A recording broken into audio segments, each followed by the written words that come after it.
জানতে পারলাম বা শুনতে পেয়েছি যে ইসলামপুর থানা ১২ জন বাংলাদেশিকে অ্যারেস্ট করেছে এবং একজন ইন্ডিয়ান নাগরিককে অ্যারেস্ট করেছে। কেননা ইন্ডিয়ান যে নাগরিক ছিলেন উনি তাদেরকে শেল্টার দিয়েছিলেন।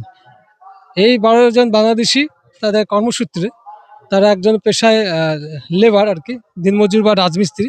তারা চেন্নাই বা কেরালা এসে কাজ করতে এসেছিল এবং তার ফেরার পথে তারা হুরসি অঞ্চল ইসলামপুর থানার আন্ডারে সেখানে তারা শেল্টার নিয়েছিল। তাকে ইন্ডিয়ান একজন মানে হুরসি অঞ্চলের একজন বাসিন্দা তাকে শেল্টার দিয়েছিল, যেটা অপরাধের মধ্যেই পড়ে। ইসলামপুর থানা তাদের সোর্সের মাধ্যমে জানতে পারে যে এখানে তারা আশ্রয় নিয়েছে। ইসলামপুর থানা ১২ জন নাগরিক, বাংলাদেশের নাগরিক অ্যারেস্ট করেছে।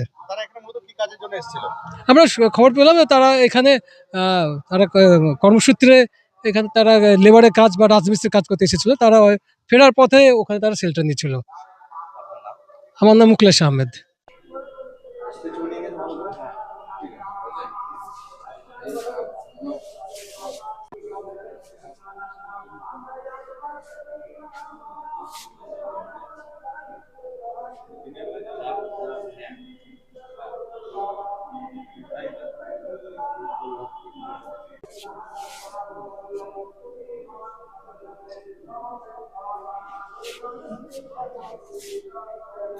ইন্ডিয়ান কোনটা?